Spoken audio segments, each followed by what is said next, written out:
So hello students, welcome back to the tutorial. So students, in our today's video we are going to start a new chapter that is of class 5th science. The book name is Science Forever and the chapter name is Cleanliness and Hygiene. The chapter number is 12. So let's start students from read on. Disease is a condition that does not allow the body or some part of the body to function properly. मतलब जो disease है, बीमारी है, वो एक ऐसी condition है जो बॉडी को पूरी को या फिर बॉडी के किसी पार्ट को अपना काम प्रॉपर नहीं करने देती. अब diseases are of two type. Diseases जो है मेनली टू टाइप की होती है. First one is communicable, that second one is non communicable. In this lesson you will learn how communicable diseases are caused and transferred can be prevented. अब हम इस chapter में पढ़ेंगे कम्युनिकेबल डिसीजेज जो होती है वो कैसे होती हैं, कैसे ट्रांसफर होती है और उनसे कैसे हम बचा सकते हैं अपने आप को. फर्स्ट आपको जो कम्युनिकेबल डिसीजेज होती हैं सिंपल लैंग्वेज में देखें तो कम्युनिकेशन से मतलब कि हाथ लगाने से, छींकने से, खांसने से ऐसे फैलती हैं, एयर के थ्रू ट्रेवल करती हैं. और जो नॉन कम्युनिकेबल होती हैं वो अपनी एक बंदे की बॉडी के अंदर है तो एक से दूसरे को नहीं लग सकती.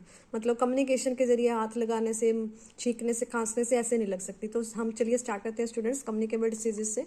Communicable diseases are diseases that can spread from a sick person to a healthy person.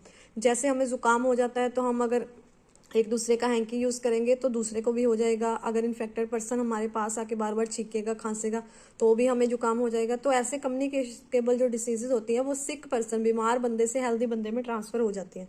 तो कम्युनिकेबल डिसीजेज कैसे कैसे फैलती हैं. First one is direct contact with sick person. Second है ईटिंग अनक्लीन और इन्फेक्टेड फूड, अगर हम गंदा खाना खा रहे हैं. Third one is drinking unclean water, पानी साफ नहीं पी रहे. Fourth one is the bite of infected insect like a mosquito, जैसे मलेरिया, डेंगू, ऐसे जो चिकनगुनिया है ये इन्फेक्टेड जो है मॉस्किटो, इसके बाइट से हमें फैलते हैं. Communicable diseases are spread by germs like bacteria, fungi, virus और protozoa. Microorganism that called diseases are called germs. अब सबसे मेन बात है कि जर्म्स किसे कहा जाएगा. जो छोटे छोटे माइक्रो ऑर्गेनिज्म बीमारियां फैलाते हैं वो जर्म्स होते हैं. और जर्म्स की भी आगे 4 कैटेगरीज है, bacteria, fungi, virus, protozoa. The table given below gives information about some communicable diseases. आगे एक टेबल दिया गया है नेक्स्ट पेज पे, वो हमें बताता है कि कम्युनिकेबल डिसीजेज के बारे में.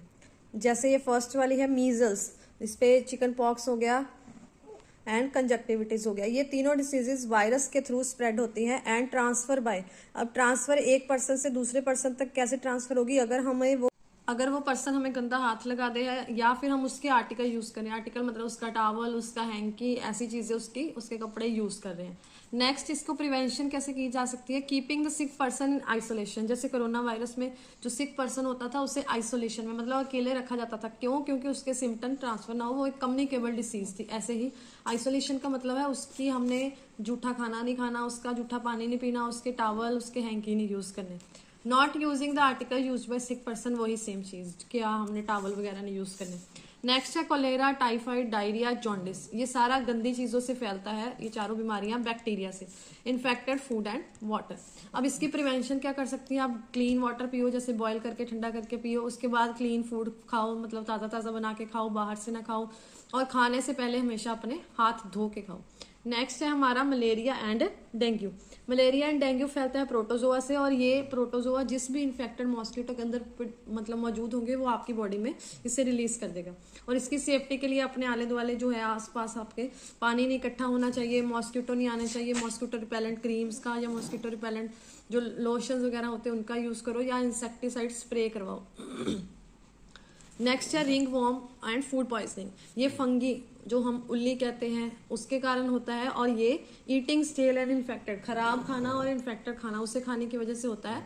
इसकी सबसे अच्छी प्रिवेंशन ये है कि आप ग्रोथ ऑफ फंगी, जिस खाने में फंगी ग्रो कर रही है उसको ताज़ा ताज़ा ही खाएं. उसको अगर वो स्टेल हो जाएगा तो उसमें फंगी आने लगेगी. जैसे अगर आपने देखा होगा कि ब्रेड अगर 3-4 दिन पुरानी हो जाए तो उसमें फंगस लगने लग जाएगी और उस ब्रेड को आप खा नहीं सकते. ऐसे ही जो खाना खराब हो जाएगा आप खाने को खा नहीं सकते क्योंकि फंगी आपको फूड पॉइजनिंग कॉज करेगी. तो ये थी इंट्रोडक्शन स्टूडेंट्स. नेक्स्ट टॉपिक में हमें पढ़ेंगे प्रिवेंशन ऑफ कम्युनिकेबल डिसीजेज. आपको अगर वीडियो पसंद आई हो तो लाइक शेयर सब्सक्राइब जरूर करें स्टूडेंट्स. और बेल आइकन याद से प्रेस करिएगा ताकि अगला टॉपिक जो है आपको इजीली मिल जाए. Thank you students.